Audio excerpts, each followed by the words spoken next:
everybody, and welcome to the ups and downs for the Giggle. This is it. This is the final of the 60th anniversary specials for Doctor Who. A lot happened this week, so let's get to it. We open up in Soho in 1925, and a very aesthetically pleasing gentleman named Charlie walks into Mr. Emporium, this store that has all sorts of toys and everything. Before we go any further, the setting everything up.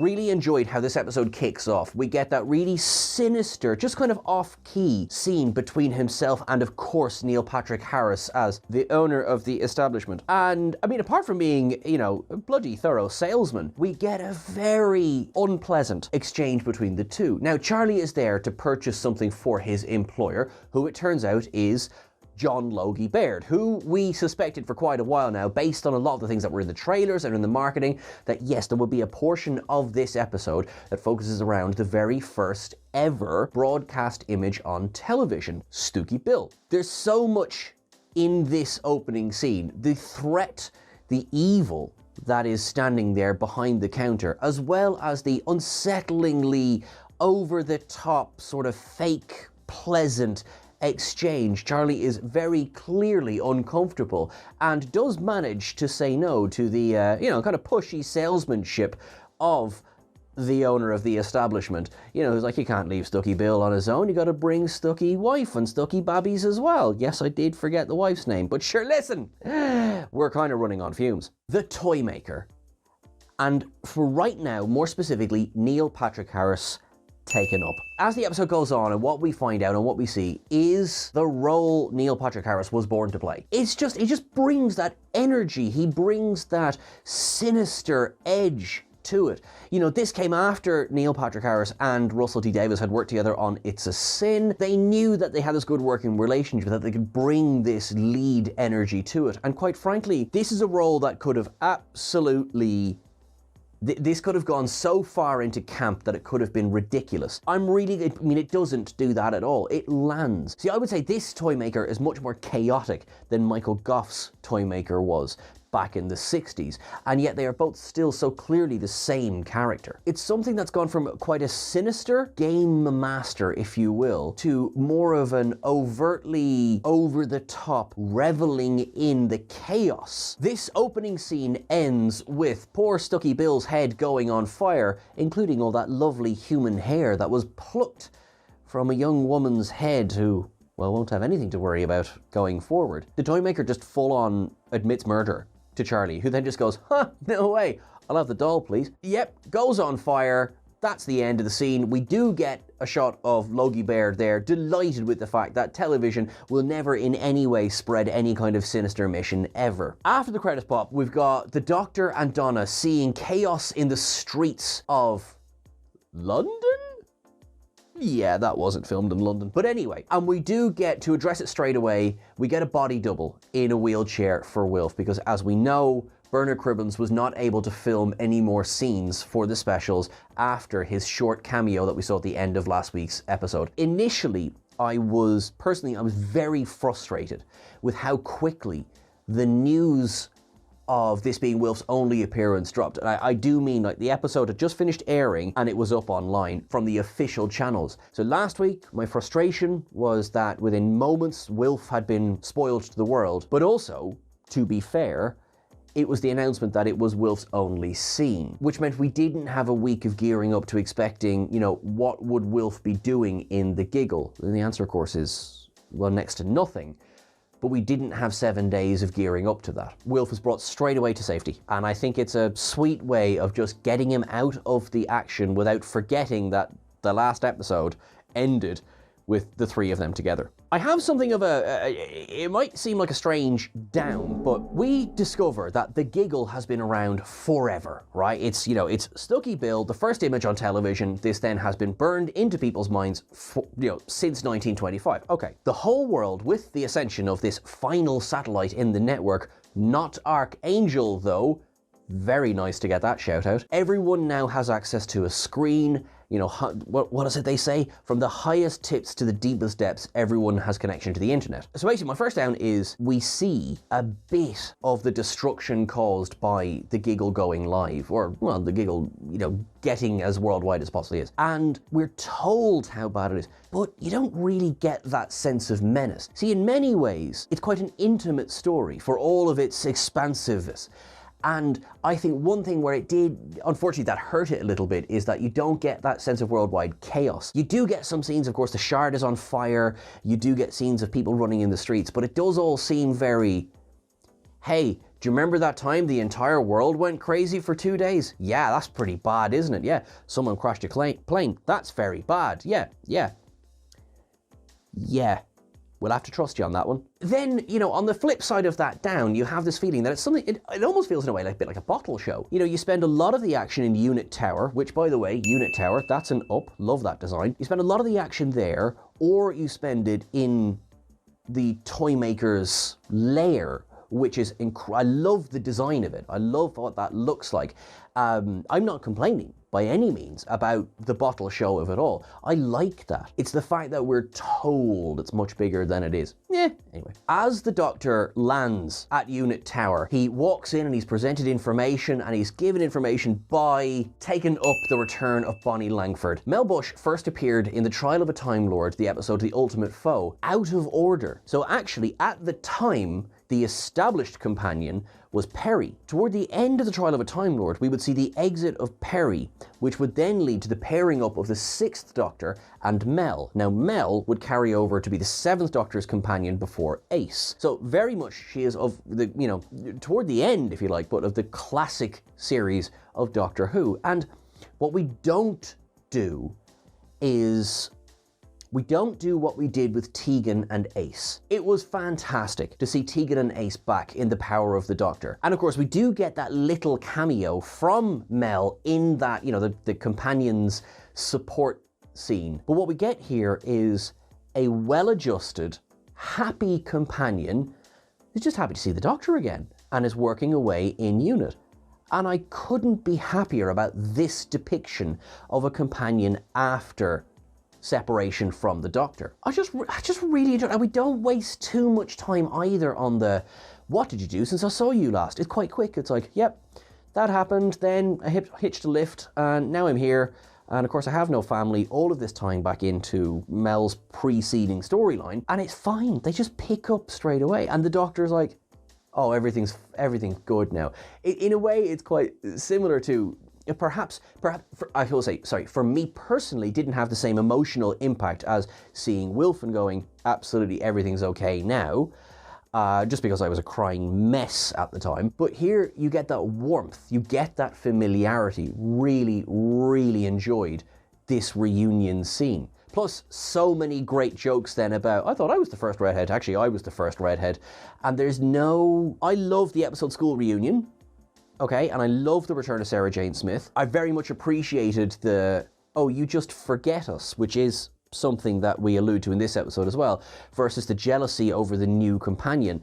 And it's funny, but I'm very glad that we did that then and we didn't do it now. This episode, of course, sees the return of the wonderful Kate Lethbridge-Stewart, automatically taken up through Kate, and of course through Shirley Ann Bingham, also Ruth Madeley taken up. We get as much of backstory as possible on the Giggle, on the world going crazy, and with these V-dexes, which are their way of blocking, well, the effects of the Giggle, because as it seems, everyone is already infected with the Giggle. Kate takes hers off. Also, as we just really quickly, hey, Vlinks, what's the crack? How we getting on? And well, I'm the Vlinks, cool. We gonna address that? No, we are not. Kate removes her V-Dex, which allows the Doctor to see in real time just how quickly the Giggle is able to take over the rational part of people's minds. And it's quite grim, because a lot of these points are points that have been made time and time again by, shall we say, sections of the internet. Civic rights being a very big, you know, you are imposing on you. This is clearly meant as a sort of a jab pun not intended, at anti-vaxxers. Because what the toy maker has done, as we discover, is that the toy maker has made everyone believe they are right. We saw this with the gentleman who steps in front of a car earlier on. The doctor tries to stop and says, "What are you doing?" And he says, "Well, I'm a taxpayer and I pay my taxes and I own this road, so I'll do as I please." And the doctor's like, "Well, could you not just stand over there?" "No, because I'm right and I always have been." I mean, you can see that on Twitter, that would all be said in block capitals, well, wouldn't it? Probably beside R.I.P. Doctor Who. In her Giggle self, she rounded on Shirley Ann and said, you're something wrong with you. I've seen you walk. What's funny to me about this is that this episode was made well over a year ago, and yet it feels like a direct response to some of the nastier people online who made, quite frankly, horrible comments about Ruth Madeley after The Star Beast aired. Because in some people's view of the world, disability looks exactly like one thing on every single person. Actor Ruth Madeley suffers spina bifida. And, anyone who'd seen Years and Years in which she appeared, which was, of course, another Russell T Davies production, would know that, yes, she is a wheelchair user, but no, she is not confined to her wheelchair, which is why she crosses her legs in The Star Beast. Like, yeah, okay, I've seen Ruth Madeley and stuff before. So I thought that was quite funny, and I'm actually quite glad they included that. And there was a beautiful moment. Kate turns around and says, "I'm so sorry." And Shirley Ann says, "Don't worry about it." And again, she is a perfectly capable, professional person. There is no like, "Oh my goodness, you mentioned the chair." Nonsense. Two things. One, Trinity Wells, amazing cameo. Absolutely love the return of Trinity Wells in this episode. Second one, is it down? Having said everything I just said, I do have to admit that the moment when they're speaking about the Giggle connecting everyone, but the doctor stops to tell everyone in the room, all of whom are his allies and friends, presumably, that no, the human race is a nasty, savage thing, and you're all of that anger, that's you. You do that. No, you didn't need that. I thought that was a bit of a, I get the message that the Giggle might make people worse, doesn't create the harm inside them, but I felt it was a point overmade. So that to me was a fraction too far. It's Donna that figures out that the brain pattern caused by the Giggle is actually musical notes. It's an arpeggio. And then we have Mel goes, hang on, and goes, ha ha ha ha ha ha. And everyone in the room kind of cringes because they know that music. Donna goes, I know this because I know these lines of music because I used to try and teach Rose the recorder. And eventually one day Rose turned around and said, that's not who I am, which of course in itself led to a much bigger conversation, let me tell you. Up. Brilliant little nod to it. Donna figuring things out like that leads to a job offer from Kate. Donna goes, how much? Kate goes, 60 grand a year. Donna goes, 120 and 5 weeks holiday. Kate goes, done. See? Job negotiation is really easy. They have the wonderful, the MacGuffin laser, because, you know, actually, Chekhov's Galvatron, Chekhov's Gatling gun is sitting on the edge of Unit Tower after it slides out with some fun CGI. But while that's happening, the Doctor says, right, line the shot up, do what you have to take out that satellite, but also don't wait for us. We're going to hop in the TARDIS, we're going to go back to the exact moment of that airing, and we're going to see what we can do here, which leads to the scene that was released during the week, which is the reintroduction between the Doctor and the toy maker. And what we get here is a wonderfully tense scene, and also the inclusion. Sometimes I'm a bit, when it comes to inserting old footage. I feel like sometimes it can be a bit of a, yeah, we get it. I think with the almost 60 years of space between these two episodes, including the footage of Michael Gough as the toy maker and William Hartnell as the first Doctor, that was an up from me. The exchange of looking through the window and dodging each other, that's an up from me. And of course we get Neil Patrick Harris just having fun with the toy maker. He keeps juggling and throwing balls at the Doctor, and yet he still has the exact same number of balls the whole time because he's holding all of the, well, balls, I get you. It does lead to a fairly obvious joke, which is Donna grabs one and says, I was wondering which one of you had the balls.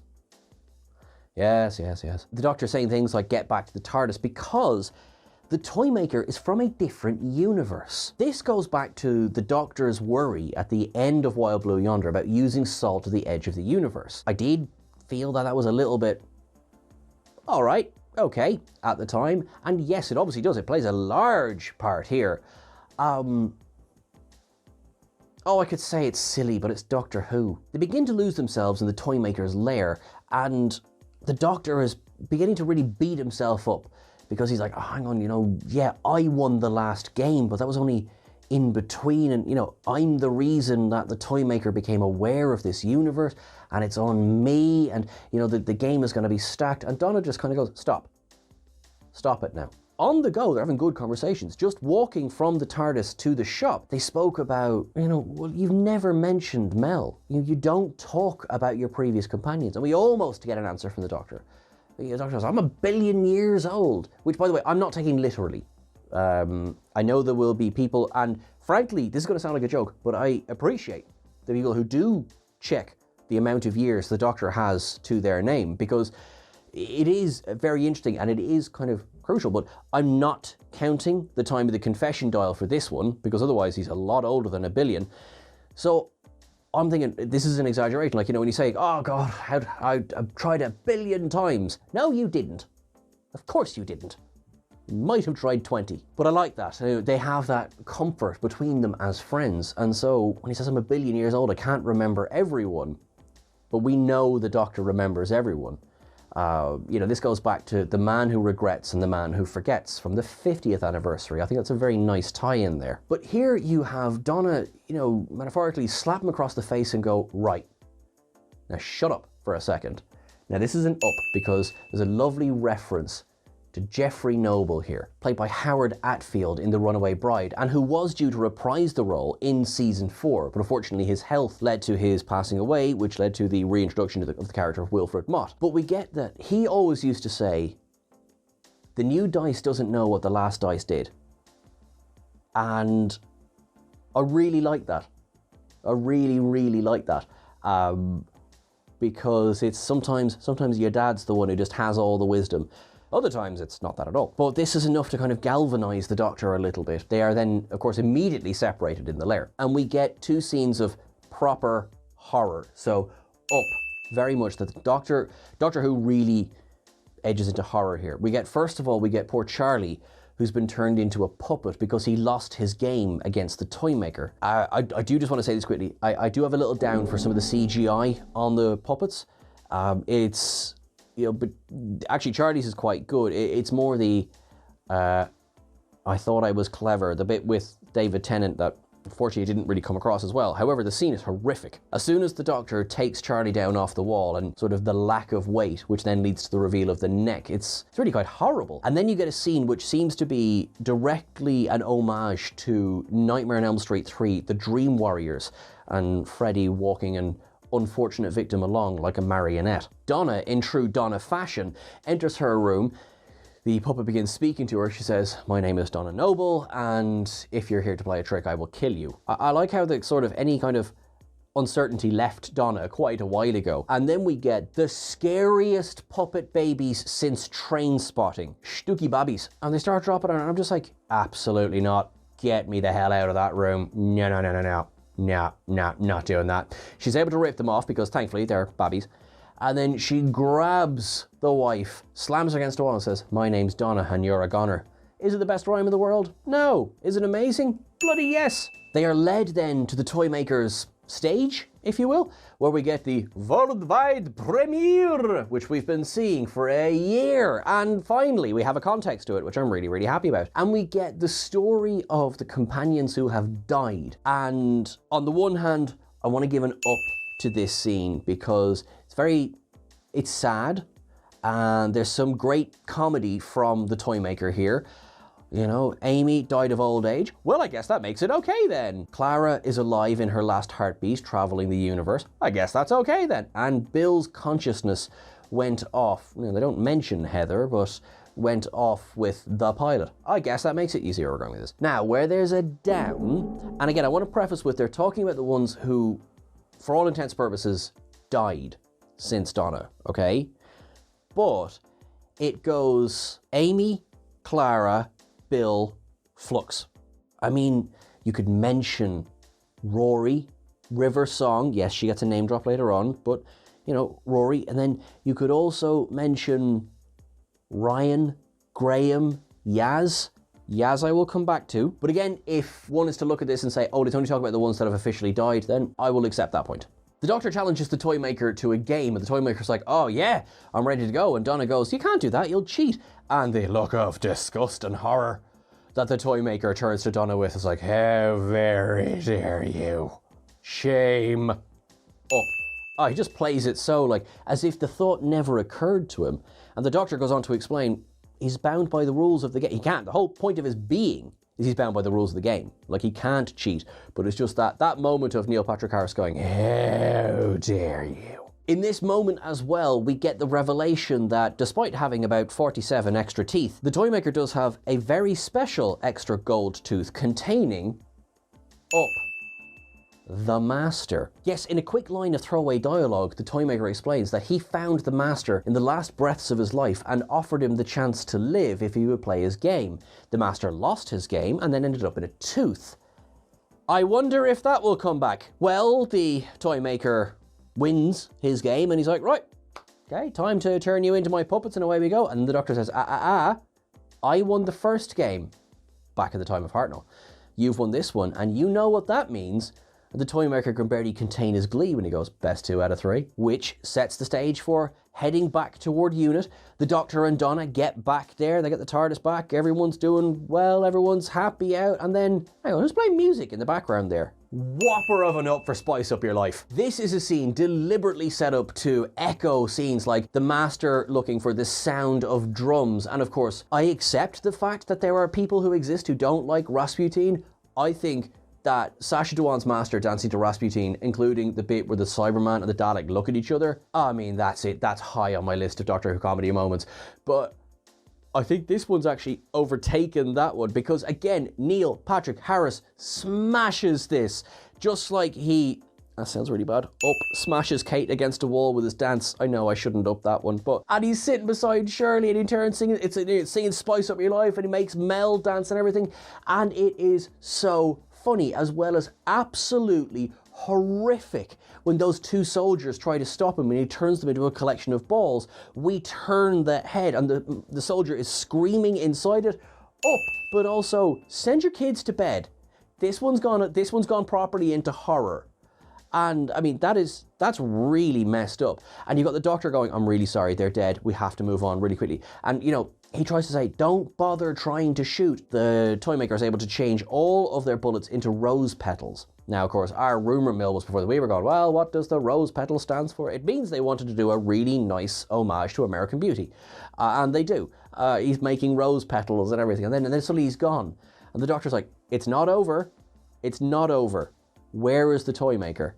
And out they go, and don't you know it, who's sitting in the big gun? The toymaker is there, and as they step out onto the helipad, they obviously, well, they begin to freeze, and Kate asks, where are my soldiers? Where are the people who are operating that? And the toymaker just says, still falling, I would imagine. This episode needs to come with an 18 certificate. We don't see them hit the ground. We don't need to. The Doctor says, why are you so small? And the toymaker, you can see that this gets under the toymaker's skin. And he's like, what? I think this is the proof. The Doctor is legally required to offer the chance to the villain to travel in the TARDIS every couple of years. I really think that there's a contract somewhere on a wall. And so he says to the toymaker, why don't you travel with me? We could play games forever. We could travel in the stars. We could be celestial. Well, the toymaker decides he's not going to travel with the Doctor in the TARDIS. The Doctor really is kind of 0 to 1,000 with that one. But anyway, listen, he had to try.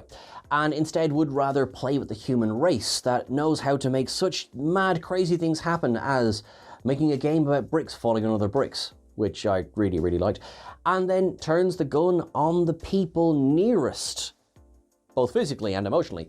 The Doctor, is it Kate? Is it Donna? Is it Shirley? Is it Mel? Who does the Toymaker fire at? Well, he fires the Doctor, let's be real. We all knew this was going to happen. It was the third special. We knew that this episode would see the regeneration of the 14th Doctor into the 15th Doctor. What we didn't know is the how. So it turns out that the Toymaker, who may very well have once been slated to be responsible for the first, wasn't called this at the time of course, regeneration, does become responsible for the 14th Doctor's regeneration. And both Donna and Mel come over to take the Doctor's hand and they both say to the Toymaker, do whatever you want, we don't care. What we do care about is the Doctor, and we're not going to let him die alone. And it's quite lovely as this can be, but they're with him, they're holding his hands at this point, and as the Doctor says to Donna, you know, this isn't death, which is a bit different from what the 10th Doctor was saying to Will, but however, Will. And then he says, you know, it's time, allons-y, up. I don't think, and I also don't think I'm alone in this one, that the last words, as powerful as they were, spoken by David Tennant as the 10th Doctor, did the Doctor justice. Because if you think most Doctors accept the fact that they're going to change and they move on to someone else, whereas the 10th Doctor, it was treated like, oh no, he's dead. And this was, I was like, let's go. I think that's wonderful. I think it's lovely. And I presume we were all in the same position, being like, oh, he's not regenerating. Oh, it was a fake out. He asks both Donna and Mel to pull. Up, Ncuti Gatwa. Oh, how I've been waiting for Ncuti Gatwa since the announcement of him as the Doctor. And we are spoiled in this episode. Because no, we don't just get the last seconds of the episode being Ncuti Gatwa going, oh my God, I'm the Doctor. We don't get that at all. What we get is almost an entire act of this episode has both David Tennant and Ncuti Gatwa as the Doctor together on screen. I am okay with bi-generation, asterisks. And I will immediately go into that asterisk. I want to see it further explored. I don't want to see this as something that was just simply tossed in so that David Tennant could remain as the Doctor, which even if, let's say, you know, we're in a room, we're Russell T Davies, we're there with, you know, a quill, because I presume that's how he writes, and it says, how do we keep David? Even if that was the genesis of this idea, I think the idea of bi-generation is incredibly interesting, and I would love to see where this goes. If this is a throwaway thing, then it's going walloped into my down pile. I love it. We got 2 Doctors, including the new Doctor. We've had 2 Doctors on screen before. You know, we're going back a long time. The 3 Doctors did it back in the 70s, let alone anything else. So, love that it's a multi-Doctor story. I was one of the crowd that was like, are we going to get Matt Smith? Are we going to get Peter Capaldi? I realize it's a bit soon, but are we going to get Jodie? And no, we didn't get any of that. And I'm still not sure how I feel about that, but having these 2 together, that was cool. And also, he's him. Ncuti Gatwa arrives as the Doctor.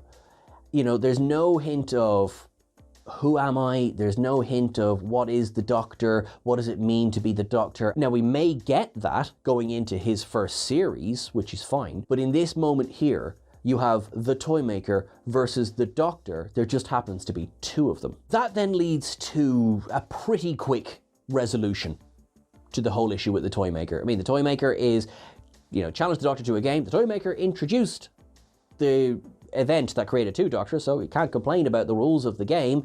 It's all about catch the ball, don't catch the ball, and there's one brilliant moment where, you know, the 15th Doctor turns around and flings the ball with such power toward the 14th, and the 14th goes, I'm on your side. And the 15th's like, oh, sorry, got in the spirit of things.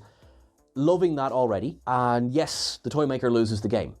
And by the rules of the Toymaker, starts to flatten down to a 2-dimensional being and teases us with He Who Waits. So, guessing this is the big bad for either Ncuti Gatwa Season 1, or might not be the first season, might be another one altogether. Russell T does love his breadcrumbs. I'll tell you that right now. Of course, the Master's tooth remains. I mean, there's no logic to these things. But anyway, the Master's tooth remains lying on the helipad. Somebody picks it up. It's an exact recreation of the scene after the cremation at the end of The Last of the Time Lords, taken up. Now, in that scene, we get the 15th Doctor comforting the 14th Doctor, going, I've got you. And there is a lovely moment because in a way, this is completely emblematic of self-care, because the 15th Doctor has had a more experienced life. Not much more experience. I mean, literally, he is 5 minutes old. He's also a billion years old. This is where we really address the David Tennant in the room and the why did you come back? Why was this face? Why was Donna the first person that this Doctor found? And the theory that they come up with, which I love, is that they've teased since the Star Beast, is you're coming home. You have friends and a family. And the Doctor never stopped running, never stopped fighting. There's so many references now to other stories. But before any of that, you've just got the 15th Doctor says to the 14th, I've got you. That's an up. There's a very funny scene then where, you know, the 14th Doctor kind of fairly asks, 2 Doctors, 1 TARDIS. What are we doing? And also, like, I'm not giving up the TARDIS. I mean, I'm telling you that right now. That it's the 15th Doctor that says, don't worry about it. You know, we've got this bi-generation energy and, you know, we can do this, you know, kind of wibbly-wobbly, timey-wimey. Does it really matter? Let's get a big hammer and wallops the TARDIS on the side, which then another TARDIS pushes out of that one. Because we've known that the TARDIS and regeneration have been tied together for just so long. So it works for me. And I love the fact that, you know, the 14th Doctor goes to open the door and, you know, there's a jukebox inside. The 14th goes, ooh, no, that's not mine. The 14th and 15th Doctors, they're speaking about the 14th Doctor's journey, and I suppose the Doctor's journey in general. They speak about how after the first battle with the Toymaker, the first Doctor just started running and running and running, and then the 15th Doctor starts to, you know, list off the things that have happened in the Doctor's life. Things like Adric, the devastation of Legopolis, and of course, if you felt hit by a wave of emotion at some point while this episode was airing, that was probably Ellie exploding as the name River Song was said on screen. Taken up, she will take my kneecaps if I don't. But all of this combines together to say, Doctor, you've earned a break.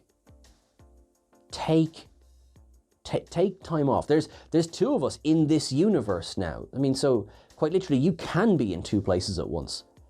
And it's just, it works for me. I will understand if perhaps, because, I mean, entire new mythos has just been created for Doctor Who, and this will be discussed for a lot of time to come, and that's absolutely fine. But I like this. The Doctor sits at home with his found family, the Nobles, or the Noble Temples, the Temple Nobles, all of them, and the Motts, you know, and Mad Auntie Mel, and it's just lovely. And I might be way off base here, right? But obviously, physically, we don't have Bernard Cribbins in this scene because, you know, Wilf apparently is off in his wheelchair shooting moles, which I took to be a bit of an odd reference to the Wombles.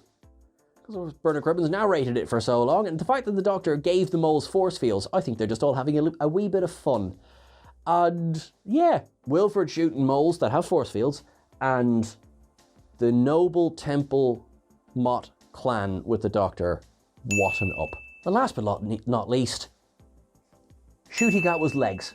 Sorry, no, also, Ncuti Gatwa piloting away in the TARDIS, and just Murray Gold's amazing theme for the 15th Doctor, which has been playing over him in this. Folks, keep yourself safe and happy, and make sure that you are putting love out into the world. Make sure that you create a space where a billion-year-old alien that changes his face every couple of years would feel happy to come home to. Keep things wibbly-wobbly, and I'll talk to you again soon. Thanks very much.